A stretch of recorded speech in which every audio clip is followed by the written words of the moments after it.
রাজ, তুই কখন এলি? প্রথম প্রেমে পড়লে সত্যি মানুষের এমন দশাই হয়, আর এটা তোকে না দেখলে শিওর হতে পারতাম না। মানে কার কথা ভাবছিলি এখানে দাঁড়িয়ে দাঁড়িয়ে? তোর বউয়ের? রাজ হেসে কথাটা জিজ্ঞেস করলে আদিত্য হালকা হেসে হ্যাঁ বোধক মাথা নেড়ে বলে, ভাবছিলাম ওকে কিভাবে বলবো আমার মনের কথাটা।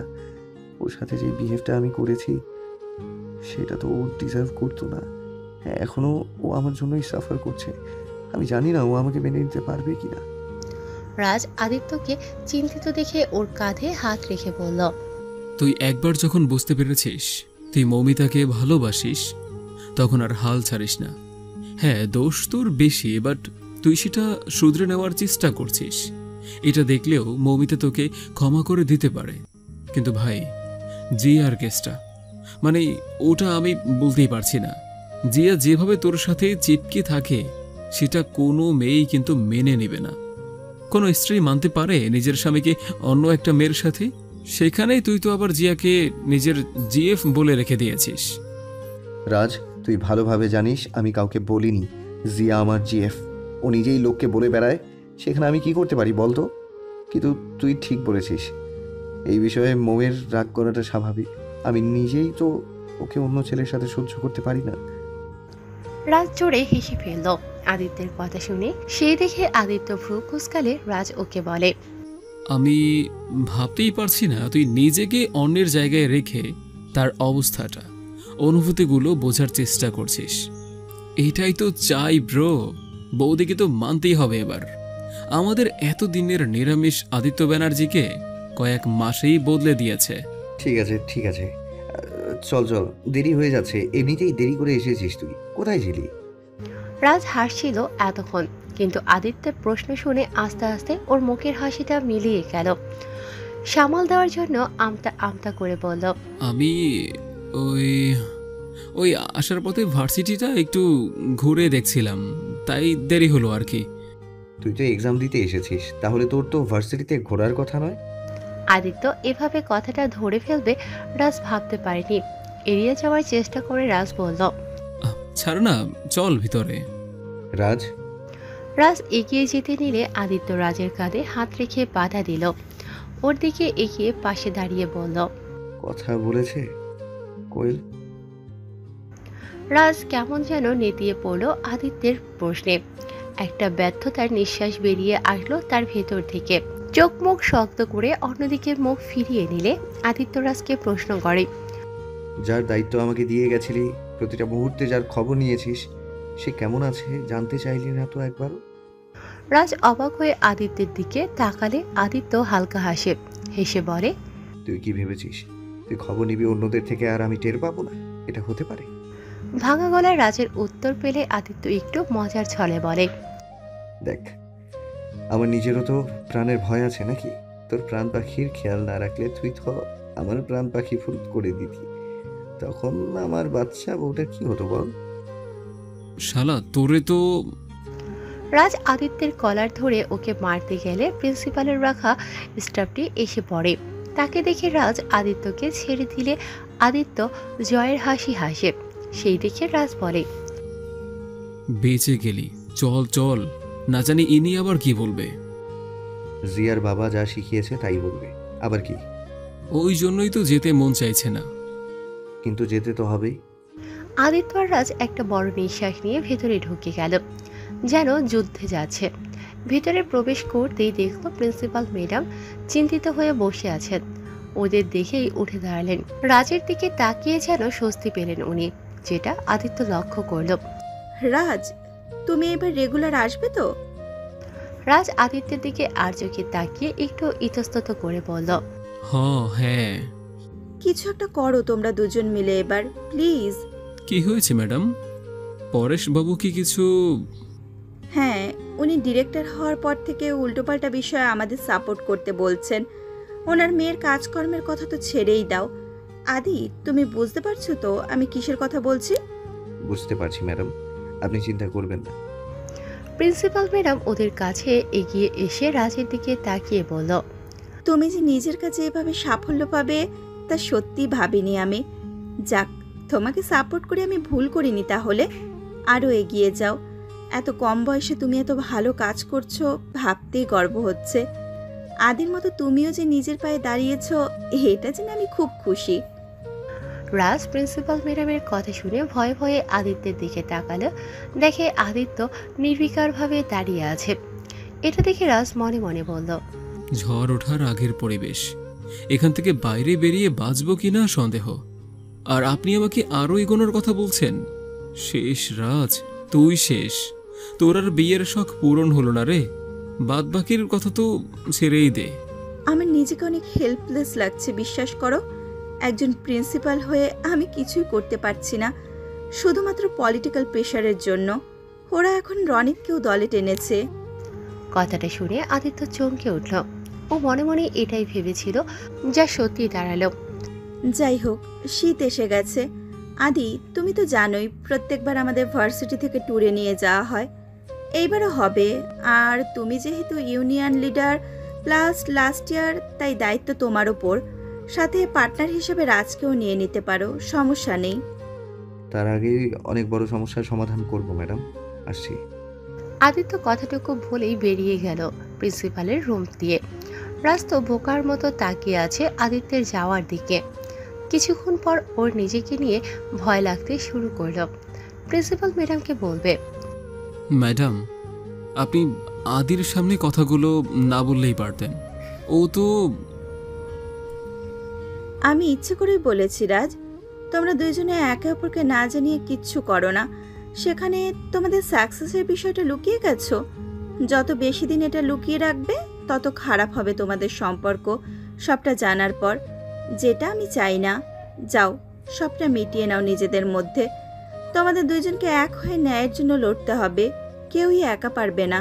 রাজ প্রিন্সিপালের কথায় হেসে বেরিয়ে গেল রুম থেকে। বেরিয়ে ভাবতে লাগলো আদিত্য কোথায় যেতে পারে রাগের মাথায়। অন্যদিকে এইভাবে ওখান থেকে টেনে নিয়ে এলি কেন আমাকে? আর এরকম ভাবে কেউ থ্যাংক ইউ বলে? তো কিভাবে থ্যাংক ইউ বলতাম? ফুলমালা দিয়ে পুজো করে? ওনাকে কে বলেছিল আমাকে বাঁচাতে? আমি পড়ে গেলে পড়ে যেতাম, তাতে ওনার কি? যত সব। আমি কোয়েলের ব্যবহারে অবাক হয়ে গেলাম। এরকম ব্যবহার করছে কেন হঠাৎ করে? আমি কোয়েলের কাঁধে হাত দিয়ে জিজ্ঞেস করলাম, কি হয়েছে তোর? সামান্য বিষয়ে এত রিয়াক্ট কেন করছিস? আমার কথা শুনে কোয়েল যেন হুঁশ ফিরল। কোয়েল কিছু বলবে তার আগেই আমি নিজের হাতের উপর কারোর হাতের স্পর্শ পেলাম। পাশে তাকাতেই দেখলাম রনিত আমার হাতটা ধরে আছে। তুই এইখানে? আমি হাত ছাড়াতে যাব, তখনই রনিত আমার হাতটা নিজের বুকের সামনে ধরলো। আর আমি অবাক হয়ে গেলাম। কোয়েলের দিকে তাকাতেই দেখলাম ও আমার মতো অবাক হয়ে আছে। কি করছিস রনিত? সবাই দেখছে তো নাকি? দেখো, আই ডোন্ট কেয়ার। রনিত, হাতটা ছাড় আমার, প্লিজ। আমি রনিতের থেকে হাত ছাড়ানোর চেষ্টা করছি, কিন্তু ও তত বেশি করে আমার হাত শক্ত করে ধরেছে। মুহূর্তে ইউনিভার্সিটি স্টুডেন্ট যারা আশেপাশে ছিল তারা সবাই তাকিয়ে আছে। মাথাটা এত গরম হচ্ছে, কিন্তু কিছু করতেও পারছি না। এর মধ্যে রনিত হুট করে আমার আরেক হাত নিজের হাতের মধ্যে নিয়ে বলল, I love you Moumita, I really really love you. প্রথম দেখাতেই আমি তোর প্রেমে পড়ে গেছি, যাকে বলে love at first sight. Please আমাকে ফিরিয়ে দিস না। আমি পারবো না তোকে ছাড়া থাকতে, ট্রাস্ট মি। আমি তোর মনের মতো হয়ে থাকবো, প্লিজ। আমি বাকরুদ্ধ হয়ে দাঁড়িয়ে আছি রনিতের কথাগুলো শুনে। কি বলবো বা কি করব কিছু বুঝে উঠতে পারছি না। হাত ছাড়ানোর চেষ্টা করেও লাভ হচ্ছে না। কিছু ভেবে না পেয়ে আশেপাশে তাকাতেই আমার নজর একজনের উপর স্থির হয়ে গেল। আদিত্য।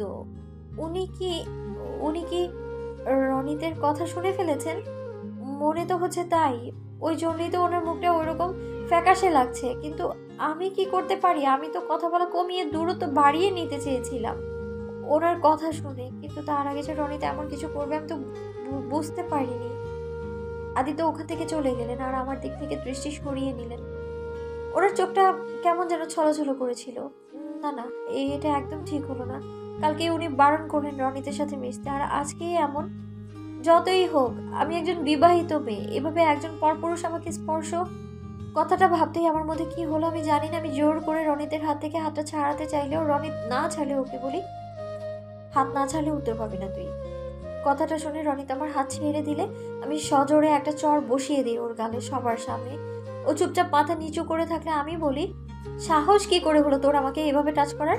আমি তোকে রাইট দিয়েছি কোনোদিন আমাকে টাচ করার? আগের দিন কোলে তুলেছিলি, আমাকে হেল্প করার জন্য, তাই কিছু বলিনি। তার মানে কি তুই ভেবে নিলি আমি কখনো কিছু বলবো না তোকে? আজকের পর থেকে আমার সাথে যোগাযোগ করার কোনো চেষ্টা করবি না তুই, নাহলে এর পরিণাম ভালো হবে না বলে দিলাম। কথাগুলো বলে আদিত্য যেই দিকে গিয়েছেন সেই দিকে চলে এলাম। কোয়েল আমার পেছনে আসলে ওকে বললাম, আদিত্য এইদিকে এসেছিলেন, তুই একটু ওই দিকটা খোঁজ তো। আদিত্যদা দেখেছে পুরো বিষয়টা? তাই তো মনে হচ্ছে। কোয়েল অন্যদিকে চলে গেলে আমি খুঁজতে থাকি ওকে, কিন্তু আদিত্য কোথাও নেই। কোথায় চলে গেলেন এই মুহূর্তের মধ্যে? আদিকে খুঁজছেন? পেছন থেকে একটা ছেলের আওয়াজ পেয়ে ঘুরলাম তার দিকে। রাজ, হ্যাঁ, উনি তো জানতেই পারেন আদিত্য কোথায়। হ্যাঁ, আপনি জানেন উনি কোথায়? না, যতদূর জানি রেগে আছে, কিন্তু কোথায় আছে আর ঠিক কী বিষয়ে রেগে আছে বুঝতে পারছি না। আমার জন্যই রেগে আছেন। কেন? আপনি কি করেছেন বৌদি? আমি চমকে উঠলাম রাজের কথায়। ওনার দিকে অবাকভাবে বড় বড় চোখ করে তাকালে উনি হেসে ফেলে, চিন্তা করবেন না, আমি আদিত্যের বেস্ট ফ্রেন্ড, পুরো বিষয়টাই জানি। হ্যাঁ, কাউকে বলবো না আমি। আর এখানে কেউ নেই তাই বৌদি বলে ডাকলাম, না হলে মৌমিতাই বলতাম। আর বলেন তাহলে আপনি না বলে তুমি বলবেন, আপনার থেকে বয়সে ছোট আমি। জো হুকুম বৌদিমণি। আচ্ছা, আপনি দেখেছেন ওনাকে?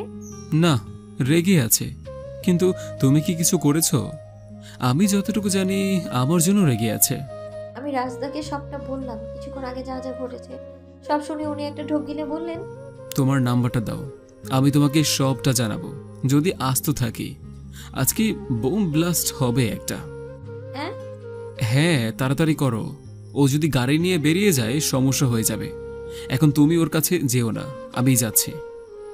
আমি আমার নাম্বারটা রাজদাকে দিয়ে দিলে রাজদা ছুটে বেরিয়ে যায় ভার্সিটি থেকে। এইদিকে আমার তো আগের ঘটনার কথা ভেবে হাত পা ঠান্ডা হয়ে যাচ্ছে। আমি একা দাঁড়িয়ে আছি, এমন সময় আমার কাছে হাতে স্পর্শ পেলাম। কোয়েল, তুই পেয়েছিস ওনাকে? আদিত্যদার খবর রাজি দিতে পারবে মো, সঠিক লোককেই দায়িত্ব নিয়েছে। আমি কোয়েলের দিকে তাকিয়ে চিন্তিত সুরে বললাম, আমার কেন জানি না ভীষণ ভয় করছে, জানিস তো। মনে হচ্ছে মনে হচ্ছে কিছু একটা বাজে হতে চলেছে। আমারও তাই মনে হচ্ছে মো। তুই আজকে সবার সামনে রনিতকে চোয়ার মেরে ঠিক করিসনি, এতে তুই নিজেই বিপদ নিজে ডেকে আনলি। তোকে তো বলেছিলাম ও একজন পলিটিশিয়ানের ছেলে, যা কিছু করতে পারে। কোয়েলের কথা শুনে কাচুমাচু মুখ করে হাত কচলাতে কচলাতে বললাম, আসলে মাথা ঠিক ছিল না ওই মুহূর্তে। তাছাড়া আদিত্যকে ওরকম ভাবে দেখে। কিরকম ভাবে দেখে?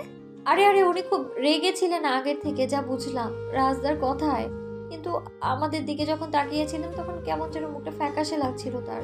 হ্যাঁ, তো তাতে তোর কি? আমার কি মানে? কি বলছিস তুই? ভুল কি বললাম? তোর কি যায় আসে আদিত্যদার মুখ ফ্যাকাশে হয়ে থাকলে? আর তাছাড়া তুই তো রনিতকে পছন্দ করতিস, তাহলে অ্যাকসেপ্ট করলি না কেন?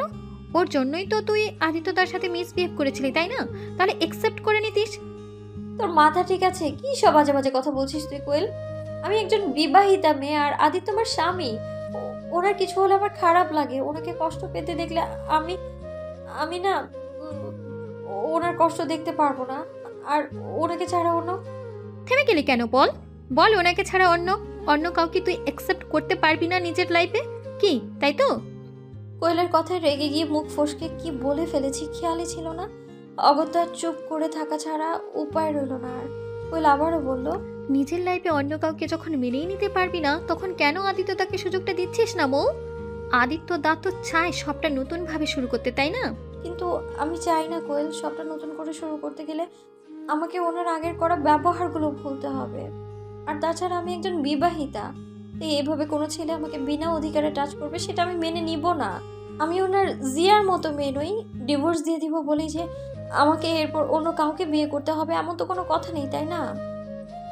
তুই কি জানিস তুই নিজেই নিজেকে ঠকাচ্ছিস? আমি কেন নিজেকে ঠকাতে যাবো?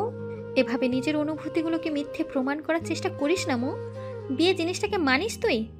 আচ্ছা মানলাম তুই আদিত্য দাকে মেনে নিবি না, পছন্দ করিস না, ঘৃণা করিস।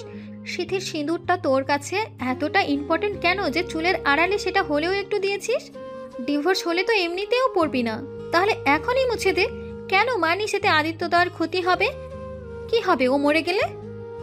কোয়েল, মুখ সামলে কথা বল। এমনিতেই উনি কিভাবে আছেন তার কোনো খোঁজ পাইনি আমি। কোথায় আছেন, কি করছেন কিচ্ছু জানি না আমি। তার মধ্যে তুই এমন। প্রথমে রেগে জোর দিয়ে কথা বলেও শেষ মুহূর্তে কেঁদে ফেললাম আমি। হঠাৎ করেই কোয়েল আমাকে জড়িয়ে ধরে বলল, তুই জানিস তোর এতটা খারাপ কেন লাগছে আজকে আদিত্যদার কথা ভেবে? আমি কোয়েলকে জড়িয়ে ধরে কান্নার বেগ বাড়িয়ে দিয়ে কোয়েল বলে, কারণ জিয়া যখন আদিত্যদার সাথে ক্লোজ থাকে তখন তুইও কষ্ট পাস। আজ তোর অবস্থায় আদিত্যদা দাঁড়িয়ে, তাই তুই খুব ভালোভাবে বুঝতে পারছিস আদিত্যদা কেমন ফিল করছে। আদিত্যদা আর তুই এখন এক জায়গায় দাঁড়িয়ে মো। আমি খুব ভালোভাবে জানি তুই আদিত্যদাকে ভালোবাসিস। এবার হতে পারে তুই এটা বুঝেও অস্বীকার করছিস, মানতে চাইছিস না আদিত্যদার আগের ভুলগুলো ভেবে, কিংবা তুই নিজের অনুভূতিগুলোর অর্থ বুঝতে পারছিস না, জানিস না তোর এই অনুভূতিগুলোর নাম কি। কোয়েল আমাকে ছেড়ে দিয়ে সোজা করে দাঁড় করালে আমি নিচের দিকে তাকিয়ে থাকি। ও আমার চোখ মুছে দিয়ে আমার দুগালে হাত রেখে বলে, চিন্তা করিস না, আদিত্যদার কিচ্ছু হবে না, ও একদম ঠিক থাকবে। যে গেছে আদিত্যদার খোঁজ করতে সেই কিছু হতে দেবে না আদিত্যদার। তুই চল এখন ভার্সিটি, আজকে আর ক্লাস করা লাগবে না। কোয়েলের সাথে হোস্টেলের দিকে হাঁটতে হাঁটতে আমি ওকে জিজ্ঞেস করি, তুই কিভাবে শিওর হচ্ছিস যে রাজদা ওনার কিছু হতে দেবে না? শুধু আমি না, ভার্সিটির যে কাউকে জিজ্ঞেস করেন যারা আদিত্যদা আর রাজকে চেনে, তারা সবাই আমার মতোই বলবে। এমন কেন? ওরা বেস্ট ফ্রেন্ডস তাই? ওরা হলো কি ব্রাদার ফ্রম অ্যানাদার মাদার।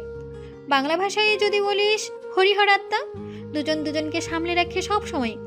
আদিত্যদা কেমন এটা যদি তুই কখনো জানতে চাস তাহলে বলবো রাজের কাছে চলে যাবি, A to Z সব ইনফরমেশন দিয়ে দিবে তোকে। তাই তো বললাম চিন্তা করিস না, আদিত্যদাকে রাজ ঠিক সামলে নেবে। একমাত্র ওই পারে আদিত্যদা রেগে গেলে তাকে শান্ত করতে। আপাতত আপাতত তো এত জোর দিয়ে বললি কেন? আপাতত মানে? আপাতত মানে এতদিন অবধি রাজ ছাড়া আদিত্যদার রাগকে কেউ সামলাতে পারেনি, কিন্তু এখন তো তুইও এসে গেছিস, তাই বললাম আর কি। ইয়ার কি মারবি না একদম। আচ্ছা, তুই আদিত্যকে আদিত্যদা বলিস কেন, কিন্তু রাজদাকে রাজ কেন? কি ব্যাপার? আমার কথায় কোয়েল চুপ করে গেল। যাক, একদম সঠিক জায়গায় তীর গিয়ে বিঁধেছে। তাহলে অপেক্ষা করতে লাগলাম কোয়েলের উত্তরের আশায়। ও উত্তর না দিলে ওকে আবারও জিজ্ঞেস করবো। ঠিক সেই সময় কোয়েল বলল, আদিত্যদা, রাজ, অঙ্কিত, আমি আর জিয়া সবাই একই স্কুলে পড়তাম। আদিত্যদা, রাজ আর অঙ্কিত সেম ক্লাসে ছিল, আমি আর জিয়া সেম ক্লাসে ছিলাম। সেখান থেকেই সবার সাথে সবার পরিচয়। আমি ছোট থেকেই আমার থেকে যারা বড় তাদের নাম ধরে ডাকি, এবার সে দাদা হোক বা দিদি। আদিত্যদাকে আমার পেরেন্টস চেনেন, তাই শিখিয়ে দিয়েছিল দাদা বলতে। তাও প্রথম প্রথম বলতে পারতাম না, তাই মা বকেছিল। তারপর থেকে দা বলি, বুঝলি? কোয়েল হাসলো ঠিকই, কিন্তু আমার কেমন যেন খটকা লাগলো। কিছু বলবো তার আগে কোয়েল হোস্টেলে এসে যাওয়ায় হোস্টেলের ভেতর ঢুকে গেল। আমিও যেই না ঢুকতে যাবো অমনি আমার ফোনটা বেজে উঠলো। ফোন বের করে দেখি রাজদা ফোন করেছে। সঙ্গে সঙ্গে রিসিভ করে হ্যালো বলতে রাজদা বলল, আদি একদম ঠিক আছে, তুমি চিন্তা করো না।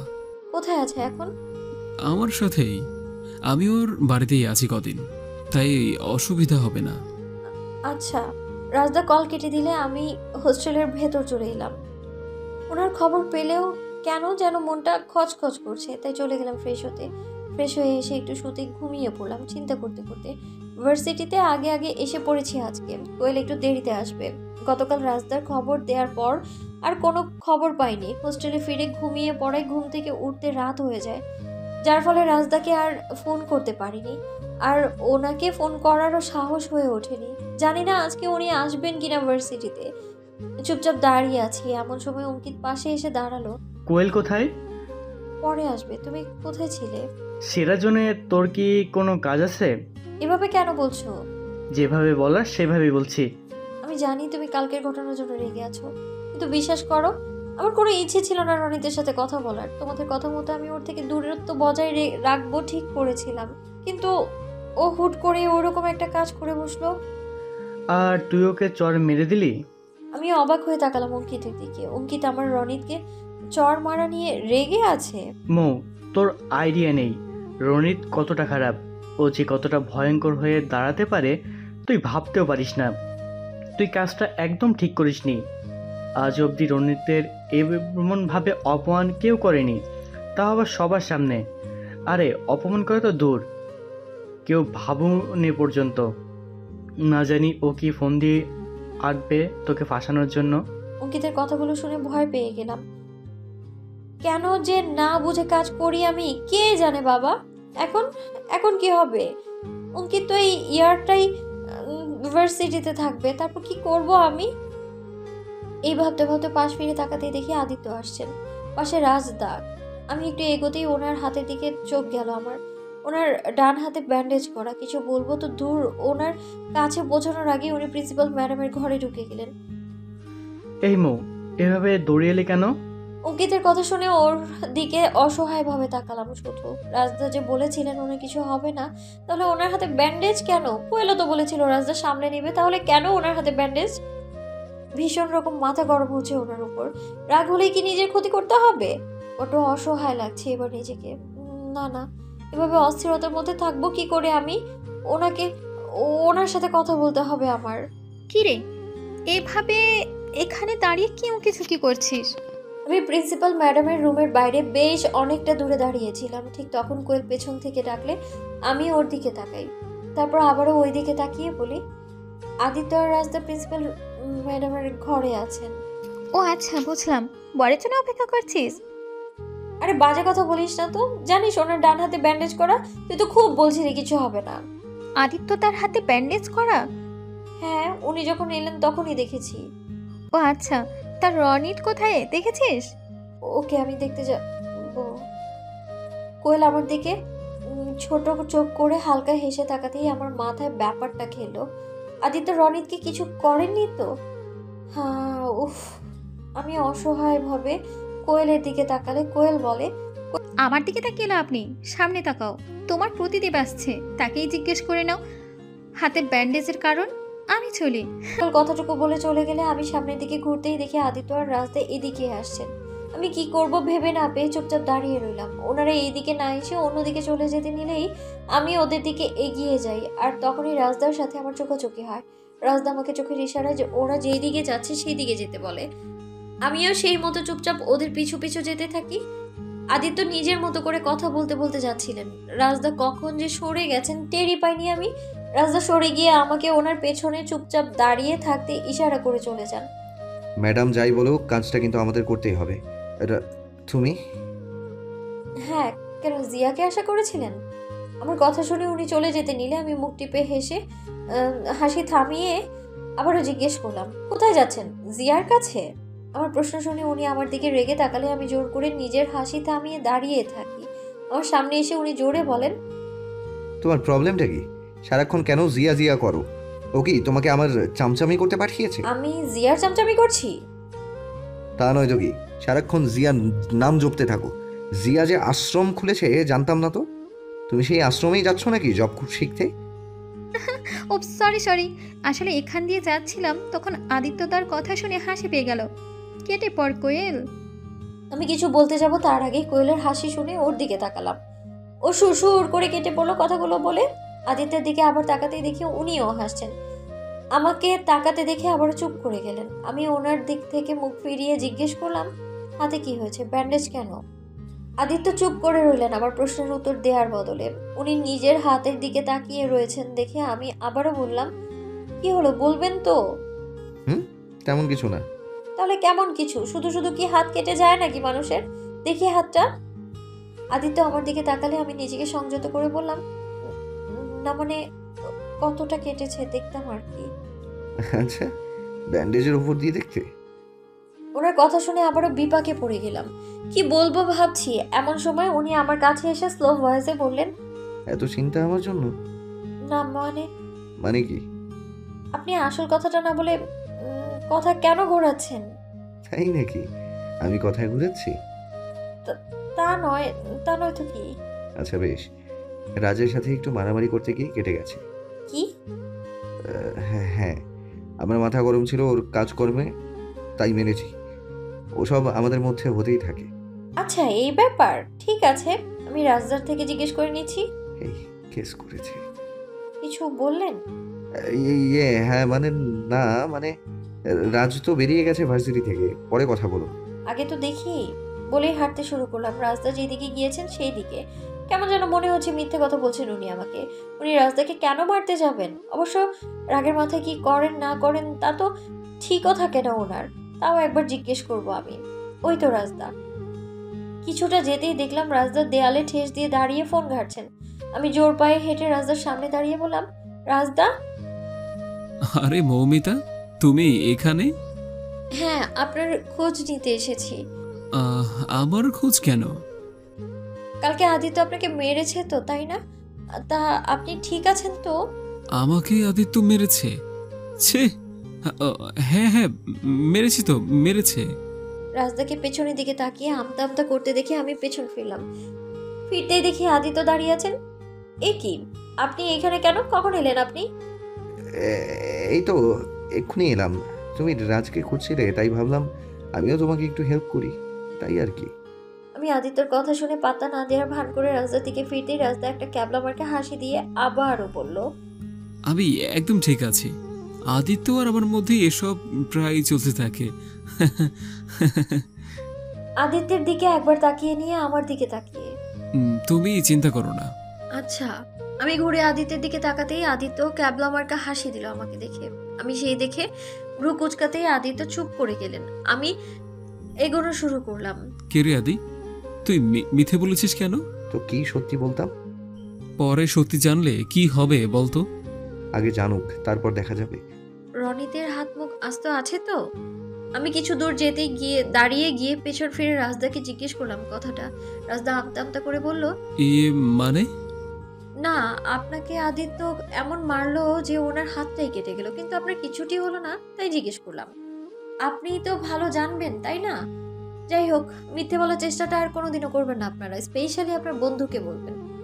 আর সাথে এটাও বলবেন যাতে রাগের মাথায় বেশি গায়ের জোর না দেখায়। আসি।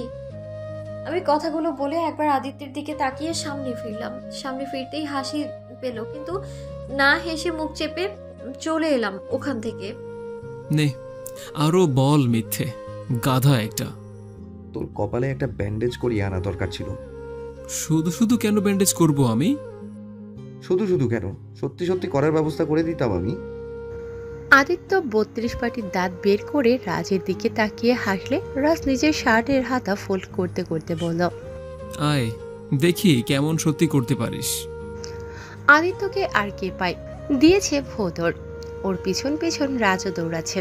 অন্যদিকে কোয়েল হেসে গড়াগড়ি খাচ্ছে আমার কথা শুনে। সত্যি বাবা, হাসার মতোই তো কথা। মানুষ মিথ্যে বলতে পারে না, ঠিক আছে, বাট এগুলো তো বোকাময়ী। নিজেরই হাসি পাচ্ছে এইসব কথাগুলো ভেবে। দেখ দেখ, আদিত্য দা তোকে কত ভালোবাসে। তোর জন্য বেচারা রনিতকে হসপিটালে পাঠিয়ে দিল। আগেই বলেছিলাম আমি এগুলো তোকে। ইভেন আজকে সকালের কথাটাও মিললো আমার। বাদ দে এইসব কথা। আমি তো ভয় পাচ্ছি রনিতেতে রেগে গিয়ে আবার কিছু করবে না তো। এখন না করুক, আদিত্য ভার্সিটি থেকে পাস আউট করে গেলে তখন তো করতেই পারে। না শোনা, তোমার পর তোমার প্রেমে পড়েছে বলতে গেলে তোমাকে ভালোবেসে ফেলেছে। তোমার আর কোনো ক্ষতি হতে অন্তত উনি বেঁচে থাকতে দেবেন না, বুঝলে? কি সব বাজে বাজে কথা বলছিস তুই? বেঁচে কেন থাকবে না?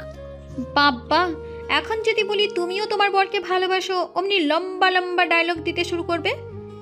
এদিকে এত এত ভালোবাসা, এত এত কেয়ার, কি যে করবো তোদের নিয়ে আমি। কোয়েলের কথাগুলো শুনে আমার নিজেরও ভালো লাগছে। উনি সত্যিই আমার জন্য রনিতকে মারলেন। তাছাড়া আর কি বা হবে? ওনার তো রনিতের সাথে ইনফ্যাক্ট কারোর সাথেই কোনো শত্রুতা নেই। রনিত আমাকে প্রপোজ করেছে, আমাকে ছুঁয়েছে বলেই উনি ওকে মেরেছে। ভাবতেও অবাক লাগছে। আর যদি অঙ্কিতা আমাকে না বলতো যে রনিতের অবস্থা খারাপ, সে হসপিটালে ভর্তি, তাহলে তো জানতেই পারতাম না বিষয়টা। উনি সত্যিই আমার জন্য ভাবেন, এটা তো কিছুদিন আগে থেকে বুঝতে পারছি আমি। তাহলে কি উনি সত্যি সবটা নতুন করে শুরু করতে চান? কোয়েলের কথা মতো কি উনি আমাকে ভালো? এ কি? আমি কোয়েলের চিৎকার শুনে সামনে তাকাতেই দেখি আদিত্য কোয়েলকে সামনে রেখে ওকে বাঁচাতে বলছে রাজদার থেকে। কারণ রাজদা ওকে মারবে বলে ধরতে চাইছেন। বেশ বুঝতে পারলাম মিথ্যাটা ধরা পড়েছে, তাই এই অবস্থা। আমি এখানে দাঁড়িয়ে হাসছি আর ওইদিকে বেচারি কোয়েল একবার এইদিকে তো আরেকবার ওই দিক করছে। ইস, কি একটা বাজে অবস্থা। আমি কোনো মতে হাসি থামিয়ে ভাবলাম, না না, এবার থামাতে হবে, না হলে সারাদিন চলবে। আর এরা যা করছে এরপর তো পড়ে যাবে। আমার ভাবতে দেরি হলো, কিন্তু ওটা বাস্তবায়িত হতে দেরি হলো না। রাজদা আদিত্যকে ধরতে গেলে আদিত্য কোয়েলকে রাজদার দিকে ঠেলে দেয় আর নিজে এই দিকে দৌড়ে আসতে নিলে হোঁচট খায়। আমি সঙ্গে সঙ্গে এগিয়ে গিয়ে আদিত্যকে ধরে নিই আর উনি আমাকে শক্ত করে ধরেন। ঠিক আছেন আপনি? তুমি ঠিক আছো? হ্যাঁ, আমি কে? তুমি ঠিক থাকলে আমিও ঠিক আছি। আমি ওনার কথায় লজ্জা পেয়ে মাথা নামাতেই কোয়েলের দিকে চোখ গেল।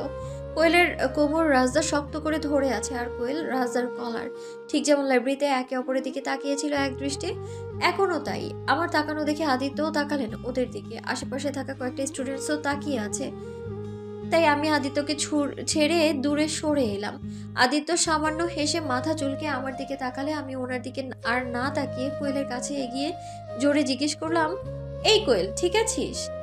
কোয়েল আর রাজদা একে অপরকে মুহূর্তের মধ্যেই ছেড়ে দেয় আর ছিটকে দূরে সরে যায়। আমি একটু অবাক হই এতে। আদিত্য কোয়েলকে কিছু বলতে নিলেই কোয়েল দৌড়ে চলে যায় অন্যদিকে। আমি রাজদার দিকে তাকালে রাজদাও অন্য প্রান্তে চলে যায়। এটা কেমন হলো? আমি কনফিউজড হয়ে আদিত্যের দিকে তাকালে উনি আমাকে কোয়েলের পেছনে যাওয়ার ইশারা করে নিয়ে রাজদার পেছনে চলে যান। আমিও ওনার কথা মতো ছুট দেই কোয়েলের পেছনে। অনেক তো বরের পেছনে ছুটলি বেবি, এবার আমার পেছনেও একটু ছোট। আমি কোয়েলের পেছনে এসে দেখলাম ও দাঁড়িয়ে আছে।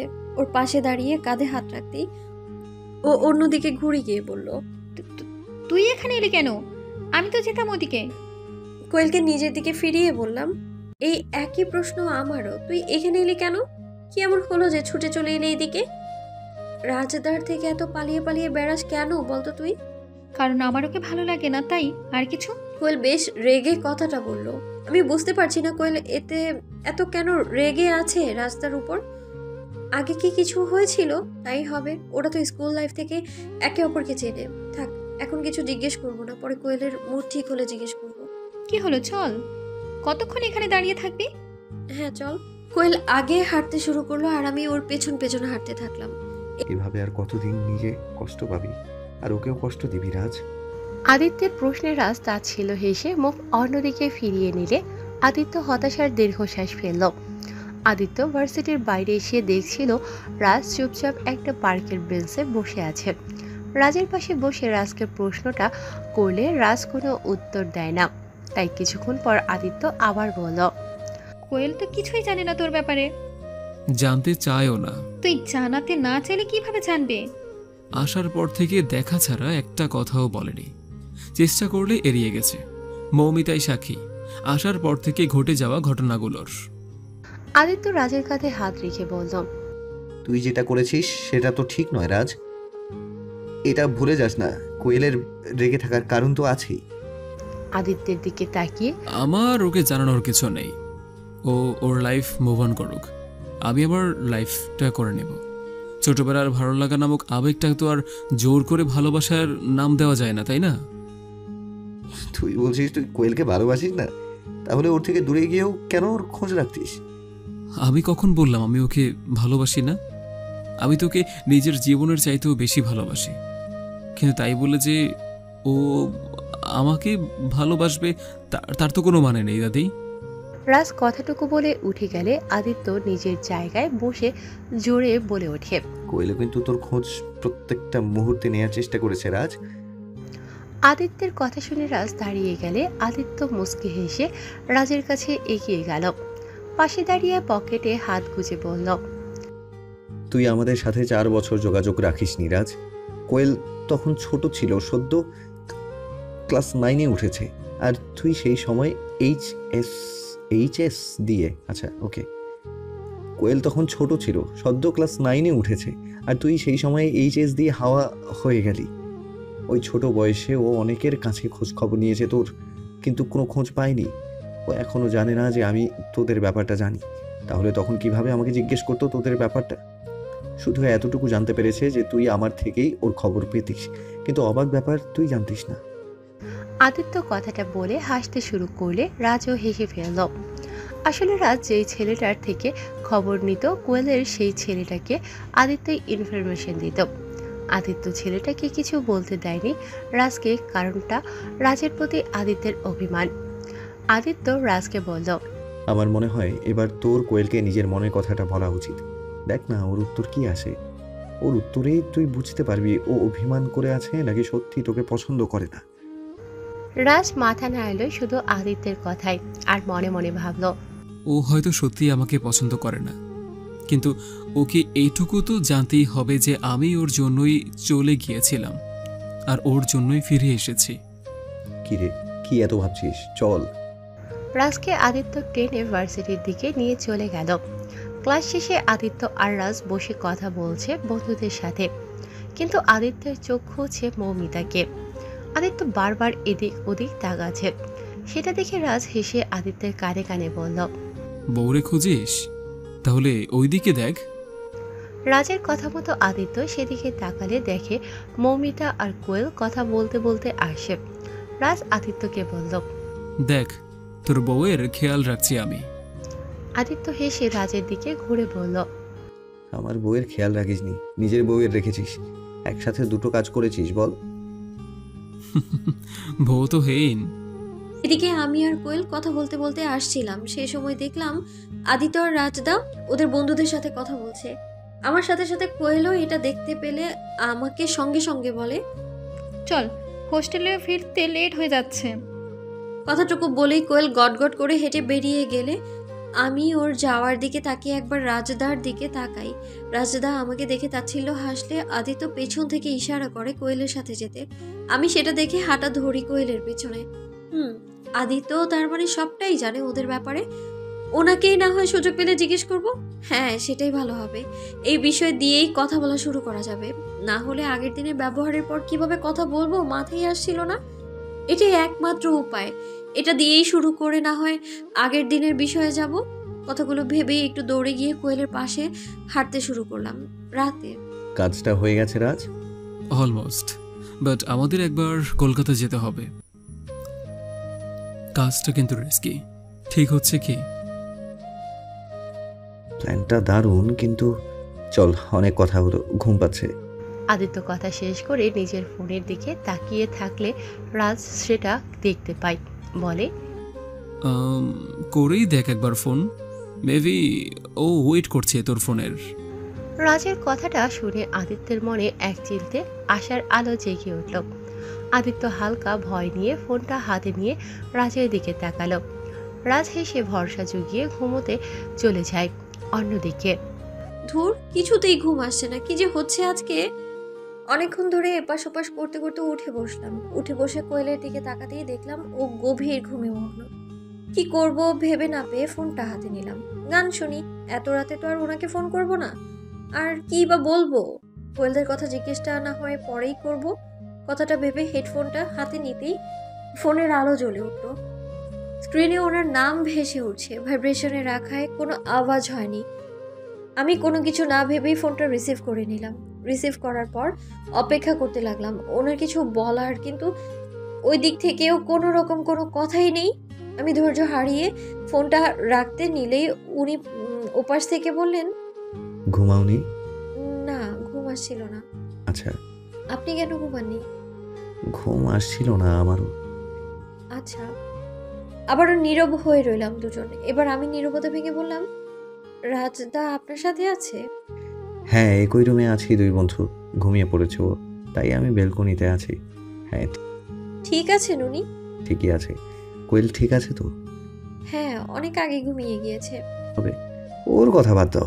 কুম্ভকর্ণ এখনকার যুগে থাকলে ওকেই বিয়ে করতো আর নিজের পাটরানি বানাতো। কুম্ভ রাশি হলে যে মানুষ এমন ঘুমায় তা ওকে না দেখলে জানতেই পারতাম না। দেখুন, ঘুম নিয়ে এরকম বলবেন না। ঘুম হচ্ছে গিয়ে স্বাস্থ্যের পক্ষে অনেক ভালো। ওহ, তুমিও তাহলে ঘুমেরই তলে? আগে দুজনেই হেসে উঠলাম। এভাবেই গল্প চলতে লাগলো আমাদের। গল্প করতে করতে কখন যে চোখ লেগে গেছে টেরই পাইনি। সকালবেলা ঘুম ভাঙতেই দেখি ফোন কানের কাছে রয়েছে আর ওনার কলটাও কেটে গেছে অনেক আগে। আমি তাড়াতাড়ি উঠে ড্রেস বের করলাম, কারণ কোয়েল ওয়াশরুমে। কোয়েল বের হলে আমি ফ্রেশ হয়ে রেডি হয়ে নিয়ে বের হয়ে যাই ভার্সিটির উদ্দেশ্যে। আমি আর কোয়েল ভার্সিটিতে এসে ক্লাস শেষ করলাম, কিন্তু একবারও আদিত্য বা রাজদাকে দেখতে পেলাম না কোথাও। এদিকে অঙ্কিত 2-3 দিন ধরে ভার্সিটিতে আসছে না। ব্যাপারটা কি? এই কোয়েল। হ্যাঁ বল। অঙ্কিতের কি খবর রে? জানি না রে, ঠিক কথা হচ্ছে না। কোয়েল, কিছু লুকাচ্ছিস তুই আমার কাছ থেকে? লুকাবো কেন? আর কি বা লুকাবো বলতো? আমি সত্যি জানি না যে অঙ্কিত কোথায়। শুধু অঙ্কিত, আদিত্যদা আর রাজকেও কোথাও দেখছি না। তুইও খেয়াল করেছিস ব্যাপারটা? হ্যাঁ, করবো না কেন? বুঝতে পারছি না হুট করে কি হলো। কোয়েলের কথা শুনে আমি কিছুটা নীরব রয়ে গেলাম। কিছু দূর হাঁটার পর কোয়েলকে সন্দেহজনকভাবে বললাম, আমার না একটা কথা মনে হচ্ছে, জানিস তো? কি কথা? আদিত্য আর রাজদা কিছু একটা করতে চলেছে, জানিস? মানে ওরা আবার কি করবে?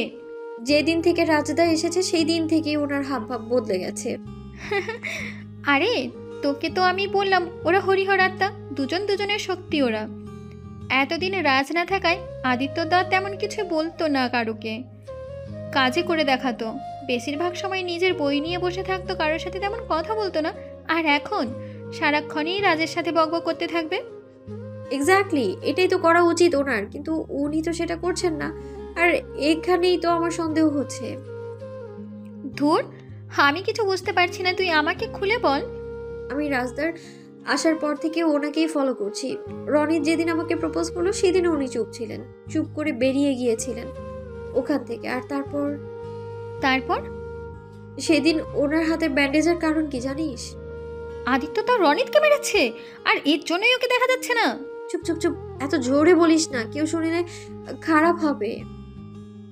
আমার কথা শুনে কোয়েল শান্ত হয়ে কপালে হাত দিয়ে বলল, ও মাই গড, তুই এটা আমাকে আগে কেন বললিস নি? বেকার চিন্তা করবি তুই, তাই বলিনি। মৌ, তোর জন্য আদিত্য দা ফার্স্ট টাইম কোনো ছেলের গায়ে হাত তুললো। আজ অব্দি ও কোনোদিন এসব মারপিট নিজের নাম জড়ায়নি।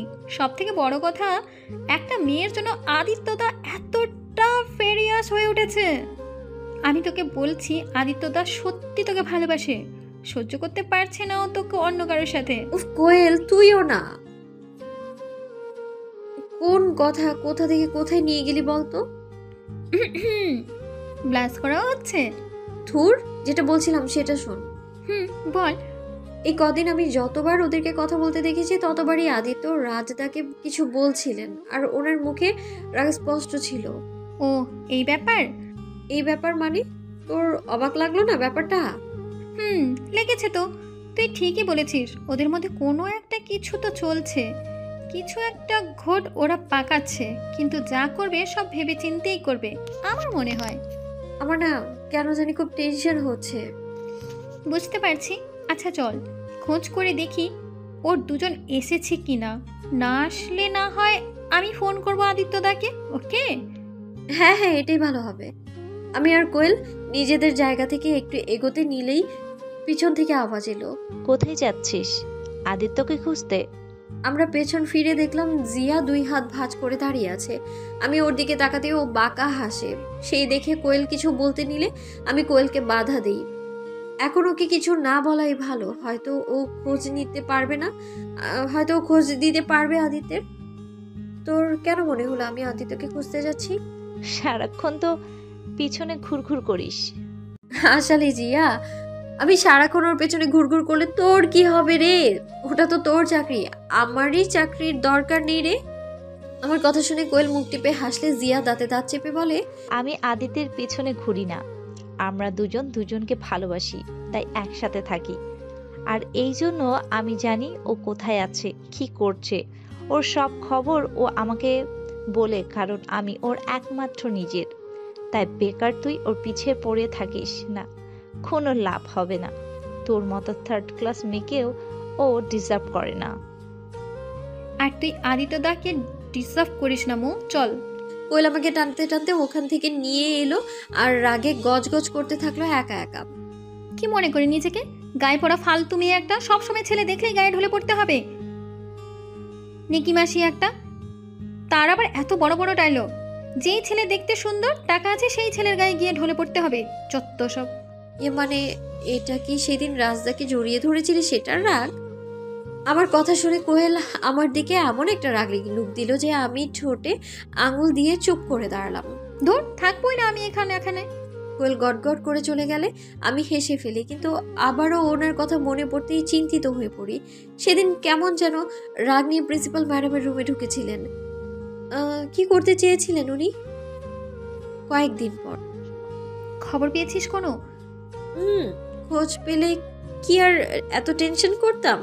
কোথায় যেতে পারে বলতো দুজন? তাও আবার এমন ভাবে হুট করে, কিছুই তো বুঝতে পারছি না। ফোন করেছিলি?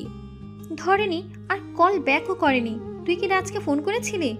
হ্যাঁ, একই অবস্থা। না রিসিভ করেছে আর না কল ব্যাক করেছে। কি যে করছে কিছু বুঝতে পারছি না। এই মৌ, এই ওটা আদিত্যদার বাবা না? আমি কোয়েলের কথা শুনে ভার্সিটি গেটের দিকে তাকিয়ে দেখলাম বাবা গাড়ি থেকে নামছেন। উনি এখানে কেন? আগের দিন মায়ের সাথে কথা বললাম, কই আমাকে তো বললেন না বাবা আসছেন। কি হচ্ছে কিছুই তো বুঝতে পারছি না। এইবার আমারও টেনশন হচ্ছে মৌ। হঠাৎ আঙ্কেল এখানে কেন বলতো? চল তো একটু এগিয়ে গিয়ে দেখি। কোয়েল আর আমি ওনার পেছনে এগোতেই দেখি আদিত্য আর রাজদা দাঁড়িয়ে আছেন। বাবা গিয়ে প্রথমে আদিত্যকে জড়িয়ে ধরলেন, তারপর রাজকে জড়িয়ে ধরলেন। ভার্সিটির অনেকেই জড়ো হয়ে গেছে। হঠাৎ করে পেছন থেকে একটা জোরে চিৎকার ভেসে আসে। কি হচ্ছেটা কি এসব? এটা তো জিয়ার বাবা। আমি কোনোদিন ওনাকে দেখিনি। তোকে বলেছিলাম না কিছু একটা হতে চলেছে। দেখ কি যে করেছে এরা কে জানে। আদিত্যদা মনে হয়। আদিত্য, তোমার সাহস দেখে আমি অবাক হয়ে যাচ্ছি। তুমি আমাকে জিজ্ঞেস না করে আমার পারমিশন না নিয়ে কিভাবে এই কাজটা করতে পারো? তোমার কোনো ধারণা আছে এর ফলে তোমার কি শাস্তি হতে পারে? আপনি আমার শাস্তির কথা না ভেবে বরং নিজের শাস্তির কথা ভাবুন। আমাকে যদি কেউ শাস্তি দিতে চায় সেটা আপনি, কিন্তু আপনাকে শাস্তি দেবে আইন। জানি ওখানেও টাকা খাওয়াবেন আপনি বাঁচার জন্য। সাথে মনে রাখবেন, আমি যেমন এটা জানি এরপর সবাই এটা জানবে। আপনি একজন ঘুষখোর, স্মাগলার, সেটা সবাই জানবে। আদিত্য, দাঁড়াও, এক্ষুনি আমি তোমার ব্যবস্থা করছি। পরেশবাবু নিজের পকেট থেকে ফোন বার করতেই আদিত্য বাবা অর্থাৎ আমার শ্বশুরমশাই পরেশবাবুর কাঁধে হাত রেখে বললেন, তো হাইপার হচ্ছিস কেন তুই? এতদিন তুই এই ভার্সিটির বোর্ড মেম্বার ছিলি, আজ না হয় গোটা জায়গাটাই আমি নিলাম, এতে অসুবিধা কোথায়? আমি তো তোর বন্ধু, তাই না? So called friend dad. Adi, বড়দের মাঝে কথা বলো না।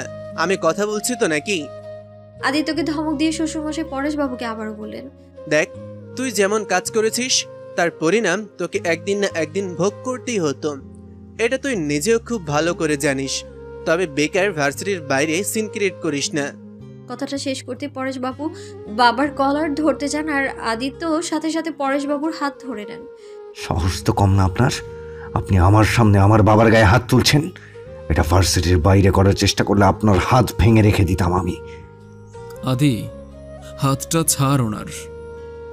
আদিত্য রাজের কথা শুনে রাজের দিক থেকে চোখ ফিরিয়ে চোয়াল শক্ত করেই পরেশবাবুর দিকে তাকিয়ে বললেন, আমার সামনে এই সাহসটা আর কোনোদিনও দেখাবেন না। দেখালে আজ যেটা করিনি সেটা করতে বাধ্য হব। আমি থাকতে আমার বাবার দিকে হাত তো দূর, চোখ তুলেও তাকাতে 10 বার ভাববেন। কথা শেষ করে আদিত্য ঝাড়া মেরে পরেশবাবুর হাত ছেড়ে দেন। রাজ পেছন থেকে আদিত্যকে বলে ওঠে, আদি সরে আয়, প্রিন্সিপাল ম্যাডাম এসে পড়বেন।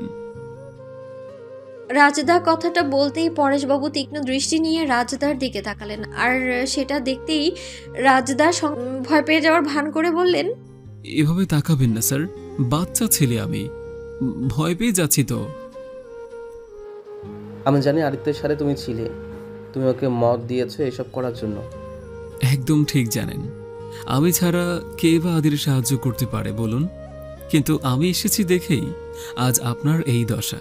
এমনটা ভাববেন না, কারণ আপনি যা শুরু করেছিলেন তাতে আপনার পাপের ঘোড়া ভরে গিয়েছিল। আমি না আসলে আদি নিজেই কাজটা করে নিত। মোট কথা, আপনি ঠিক সময়ে ঠিক পরিস্থিতিতে দাঁড়িয়ে আছেন। তোমাকে তো আমি পরে দেখে নিব। কেন? এখন দেখতে কি সমস্যা? এত প্রেসারে চোখের পাওয়ার বেড়ে গেছে নাকি? রাজদার এমন কথা শুনে সবাই হেসে ফেলে পরেশবাবু রাজের দিকে এগিয়ে গিয়ে আস্তে করে কথা বলতে শুরু করলেন, যার ফলে কেউ কিছু শুনতেই পাচ্ছি না। তুমি আমাকে চেনো না রাজ, তোমার উইক পয়েন্ট আমি খুব ভালোভাবে জানি। তোকে জব্দ করার ওষুধ আমার হাতের মুঠোয় আছে। হঠাৎ করে পরেশবাবু রাজকে এত আস্তে আস্তে কি বলল? ওরা তো বেশ জোরে কথা বলছিল। তাহলে কি হলো? পরেশবাবু কি বললেন এত আস্তে রাজদাকে? কথা শেষ করে কোয়েলের দিকে তাকালেন কেন? পরেশবাবু হঠাৎ করে কোয়েলের দিকে তাকালেন বাঁকা হেসে, তাই আমি আর কোয়েল একে অপরের দিকে তাকালাম। আবার ওনার দিকে তাকাতেই দেখলাম উনি রাজদাকে বললেন, আদিত্যের ব্যবস্থা এমনিতেই হয়ে যাবে, ও নিয়ে আমি ভাবছি না। ভুলেও এই কাজটার কথা মাথায় আনবেন না। বাহ, নিজের কথা না ভেবে বন্ধুর কথা ভাবছো? ভালো ভালো, আমার কিছু না। তোমরা যেমন তোমাদের কাজ করেছো আমিও আমার কাজ করব। রাজদা হঠাৎ করেই গম্ভীর হয়ে গিয়েছিলেন। এখন কেমন যেন রেগে পরেশবাবুর দিকে তাকালেন। ব্যাপারটা কি? সেটা ভাবার আর সময় পেলাম না, তার আগে প্রিন্সিপাল ম্যাডাম চলে এলেন। Please keep silence. দেখুন, আপনাদের কাছে আমার একান্ত অনুরোধ, এভাবে ভার্সিটির মধ্যে স্টুডেন্টদের সামনে সিন ক্রিয়েট করবেন না। আপনার থেকে আমি এটা আশা করিনি ম্যাডাম। দেখুন পরেশবাবু, আমার এখানে কোনো রকম কোনো হাত নেই। আদিত্য যে এরকম কিছু করবে ও সেটা আমাকে জানায়নি। আমি এ সম্পর্কে কিছুই জানতাম না। কিভাবে বুঝবো বলুন? হুট করে কাউকে না বলে আদিত্য কমিশনারের কাছে আপনার বিরুদ্ধে তো স্ট্রং এভিডেন্স জমা দেবে আর কমপ্লেন করবে।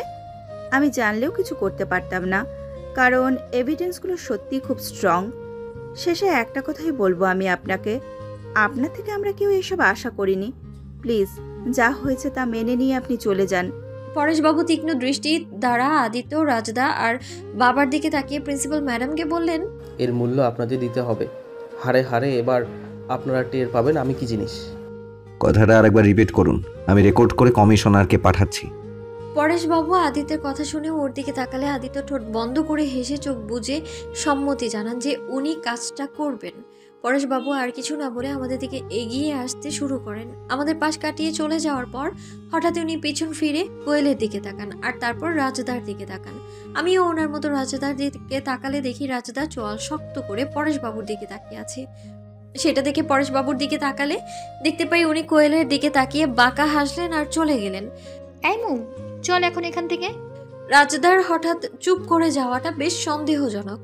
হয়তো কোয়েল খেয়াল করেনি পরেশবাবুর চাহনি, তাই কিছু বলল না। উনি যেভাবে সবাইকে শাসালেন তাতে বোঝাই যাচ্ছে উনি কিছু একটা করবেন। আদিত্যের কোনো ক্ষতি করবেন না তো উনি? চল। আদিত্যের কোনো ক্ষতি করবেন না তো উনি? আমার খুব চিন্তা হচ্ছে কোয়েল। সকলের সামনে আদিত্যদাকে যে হুমকি দিয়েছে, সে যে কিছু একটা করবে সেটা স্বাভাবিক মৌ। আদিত্যদাকে এখন প্রতিটা মুহূর্তে সতর্ক থাকতে হবে, যে কোনো সময় বিপদ হতে পারে। আমার কিছু ভালো লাগছে না। আচ্ছা তুই চল। আদিত্য তারা ভেতরে যাচ্ছে প্রিন্সিপাল ম্যাডামের সাথে। ওখান থেকে যখন বেরোবে তখন পুরো বিষয়টা জানতে চাইবো। আমি আদিত্যের দিকে তাকালাম কোয়েলের কথা শুনে। কাকতালীয় ভাবে উনিও আমার দিকে তাকালেন একই সময়ে। আমি ওনার দিকে কিছুক্ষণ তাকিয়ে থাকার পর রাজদার দিকে তাকালে উনিও রাজদার দিকে তাকান। তারপর আমার দিকে তাকালে আমি রাজদার দিকে ইশারা করে চলে গেলাম। তখন পরেশবাবু কিছু একটা বলেছিলেন আস্তে করে রাজকে, তারপরই রাজ চুপচাপ হয়ে গেল। কি এমন বললো উনি ওকে? কি বললো উনি তোকে? কিছু না, ভিতরে আয় আঙ্কেলকে নিয়ে। রাজ কথাটুকু বলেই ভেতরে চলে গেলেন ভার্সিটির। আদিত্য রাজের ব্যবহারই বুঝতে পারলো যে সত্যি কিছু একটা বলেছে পরেশবাবু। আমি আর কোয়েল ক্লাস করলাম না, অপেক্ষা করতে লাগলাম আদিত্য আর রাজদার বাইরে আসার। আমি কিছুক্ষণ আগের কথা কোয়েলকে বললাম, তুই কি খেয়াল করেছিলি পরেশবাবু বেরিয়ে যাওয়ার সময় তোর দিকে তাকিয়েছিল? কই না তো, উনি রাজের সাথে কথা বলার সময় আমার দিকে একবার তাকিয়েছিলেন, কিন্তু বেরিয়ে যাওয়ার সময়ও কি? হ্যাঁ, বেরিয়ে যাওয়ার সময়ও উনি তাকিয়েছিলেন, সেটাও খুব অদ্ভুতভাবে। তোর দিকে তাকানোর পর উনি আবার রাজদার দিকে তাকান। আচ্ছা কোয়েল, উনি তোকে নিয়ে রাজদাকে কিছু বলেনি তো? কি যা তা বলছিস বলতো তুই? আমাকে নিয়ে রাজকে কেন কিছু বলতে যাবে? আমি কে হই রাজের? তাহলে উনি ওভাবে তাকালেন কেন? তুই বুঝতে পারছিস না, কারণ তুই দেখিসনি। আমি দেখেছি ওনার চাহনি কতটা ভয়ানক ছিল। উনি যেভাবে অপমানিত হয়েছেন তার বদলা তো উনি নেবেনই। বিপদ আদিত্যদার ওপর বেশি। আদিত্যদা কাজটা করেছে মো। তুই এখন যতটা পারিস আদিত্যদার সাথে থাকিস। আদিত্যদার মতিগতির যেমন ঠিক নেই তেমন টেম্পারেরও কোনো ঠিক নেই। হুটপাট রেগে যায় আর কিছু একটা করে বসে। আর রাজদার জন্যই তো আদিত্য কাজটা করতে পেরেছে, এটা কেন ভুলে যাচ্ছিস তুই? তাছাড়া জিয়া আদিত্যকে ভালোবাসে। পরেশবাবু নিজের মেয়ের ভালোবাসার তেমন কোনো ক্ষতি করবে না, দেখলি না? উনি কিন্তু বেশি কথা রাজদার সাথেই বললেন। রাজদাকেই উনি শাসিয়েছেন, আমি শিওর। ওর কথা ভাবতে হবে না তোকে, ও নিজেকে সামলাতে জানে। আর কিছু হলে তো আদিত্যদা আছে, আদিত্যদা ওকে সামলে নেবে। বাদ দে ওর কথা, আমি ভাবতে চাই না। রাজদা? কোয়েল কথাগুলো এক নাগাড়ে বলে যাওয়ায় আমি কিছুতেই কোয়েলকে থামিয়ে বলতে পারছিলাম না যে ওর পেছনেই রাজদা আর আদিত্য দাঁড়িয়ে আছেন। বাধ্য হয়ে আমি রাজদার নাম নিতে কোয়েল চুপ হয়ে গেল। কোয়েল পেছনে ফিরতেই রাজদা কোয়েলের দিকে তাকিয়ে এক পা দুপা করে পিছতে পিছন ফিরে চলে গেলেন। এটা তুই কি বললি কোয়েল? এভাবে বলাটা তোর উচিত হয়নি। কোয়েল এখনো রাজদার যাওয়ার দিকে তাকিয়ে থাকলে আদিত্য এগিয়ে আসেন, কোয়েলের সামনে দাঁড়িয়ে বললেন। আদিত্যর কথা শেষ হওয়ার আগে কোয়েল চলে গেল সেই দিকে যেই দিকে রাজদা গেছেন। কোয়েল চলে গেলে আমি আদিত্যর দিকে তাকাই, উনি এখনো ওই দিকেই তাকিয়ে আছেন। ওনার কথাগুলো শুনে প্রথমে খারাপ লাগলেও পরে অবাক হলাম। উনি এই জন্যই জিয়াকে এতটা প্রশ্রয় দিয়েছিলেন? এখানে একা দাঁড়িয়ে থাকবে নাকি হোস্টেলে যাবে? আপনি জিয়াকে এতদিন প্রশ্রয় দিয়েছিলেন ওর বাবাকে শাস্তি দেওয়ার পরে সেটার লাভ নেওয়ার জন্য? আপনি জিয়াকে ইউজ করছেন? জিয়া যদি সবটা জেনে যায় কি হবে ভেবেছেন আপনি? বিশ্বাস করবে না জিয়া ওর বাবার কথা। আগেও এমন অনেক কিছু করেছি আমি, তারপরও জিয়ার বাবা জিয়ার জন্যই আমার কোনো ক্ষতি করতে পারেনি। আর আপনি সেটারই সুযোগ নিয়ে আজ এই কাজটা করলেন, তাই না? কাউকে নিজের স্বার্থে ব্যবহার করা উচিত না। এটাই তো জিয়াকে বুঝতে হবে। আসলে মানুষ যতক্ষণ না নিজে পরিস্থিতির শিকার হয় ততক্ষণ পর্যন্ত কিছুই বুঝতে পারে না, বুঝতে চায় না। তাছাড়া জিয়ারও শাস্তি পাওয়াটা দরকার। কথাটুকু বলে আদিত্য একটা দীর্ঘশ্বাস ছাড়তেই আমি ওনাকে এই বিষয়ে আমার শেষ প্রশ্নটা করলাম। তাহলে এতদিন কেন কিছু করলেন না? রাজদার সাহায্যের অপেক্ষা করছিলেন নাকি অন্য কোনো কারণে? যে আমার প্রশ্ন শেষ করার আগেই উনি আমার চোখে চোখ রাখলে আমার বুকের ধুকপুকানি বাড়তে শুরু করে। আমি যেটা ভাবছি সেটাই কি সত্যি? ওনার চোখ অন্তত তাই বলছে আমার দৃষ্টিভঙ্গি দ্বারা। এ কি? উনি আবারও আমার দিকে এগোচ্ছেন কেন? ওনাকে এগোতে দেখলে আমি পিছাতে নিলেই উনি খপ করে আমার হাতটা ধরে নেন আর আমাকে কিছু বলার সুযোগ না দিয়ে বলেন, তুমি যদি সত্যি বুঝতে যে কেন আমি এখনই এমনটা করলাম তাহলে কতই না ভালো হতো। আচ্ছা, তোমার কি একবারও মনে হচ্ছে না যে কেন তুমি আসার পরে আমি জিয়াকে শাস্তি দিলাম? একবারও মনে এই প্রশ্নটা আসছে না কেন? কারণ আমি চাই না তোমাকে কেউ হ্যারাস করুক। এর প্রমাণ তো তুমি আগেও পেয়েছো, তাহলে কেন বুঝতে পারছো না আমাকে? রাজ যেমন নিজের প্রিয় মানুষটাকে হারানোর ভয় পায়, তেমন আমিও চাই না কেউ আমার উইক পয়েন্টকে টার্গেট করুক। চলো হোস্টেলে পৌঁছে দিচ্ছি। আমার দিকে কিছুক্ষণ একভাবে তাকিয়ে থেকে হুট করেই উনি আমার হাত ধরে টেনে নিয়ে যেতে থাকলে আমার মনে প্রশ্নগুলো আবারও জেঁকে বসলো। জিয়াকে এই সময় শাস্তি কেন দিলেন? আমি আসার আগেই তো দিতে পারতেন, তাই না?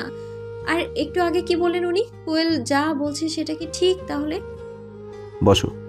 ওনার গলার আওয়াজ পেয়ে চোখ খুলতেই ওনার দিকে তাকালাম। উনি আমার দিকে তাকিয়ে হালকা হেসে ইশারা করতেই দেখলাম ওনার গাড়ির দরজা খুলে রেখেছেন উনি। আমি সেটা দেখে একটু লজ্জায় পড়ে গেলাম। কতক্ষণ দাঁড়িয়ে থাকতে? থ্যাংক ইউ এই শীতের মধ্যে এতক্ষণ দাঁড় না করিয়ে রাখার জন্য। উনি ওনার কথা শেষ করার আগেই আমি বসে যেতেই উনি আমাকে পিঞ্চ করে কথাটা বললেন। আমি ভেঙচি কাটতেই উনি আমার দিকে তাকিয়ে হেসে গাড়ির জানালার উপর 2 হাত রেখে তার উপর চিবুক রাখতেই আমি একটু পিছিয়ে গেলাম। উনি সামান্য হাসলেন। ওনার এমন হাসি আমার বুকে গিয়ে বিঁধল। আমার কথা ভেবে চোখ বন্ধ করে রেখেছিলে? অবশ্য এটাই স্বাভাবিক, আমি মানুষটাই এমন যে আমার কথা সবাই ভাবে। অঙ্কিত অনেক দিন ধরে ভার্সিটিতে আসছে না, চিন্তা হচ্ছে আমার ওকে নিয়ে। কি যে হলো ওর? আমার কথা শেষ করার আগেই আদিত্যের হাসি হাসি মুখটা নিমেষে গম্ভীর্যে পরিণত হলো। চোয়াল শক্ত করে নাক ফুলিয়ে উনি উঠে গেলেন আমার সামনে থেকে আর আমি মুখে হাত চেপে হেসে ফেললাম। উনি ড্রাইভিং সিটে বসতেই আমি নিজের হাসি কন্ট্রোল করে বাইরের দিকে তাকালাম। সত্যি উনি জেলাস, তাও আবার আমাকে নিয়ে। আদিত্যের দিকে একবার তাকিয়ে পুনরায় চোখ সরিয়ে নিয়ে, আমি এত সহজে কোনো সিদ্ধান্তে আসতে পারবো না আবেগের বশে।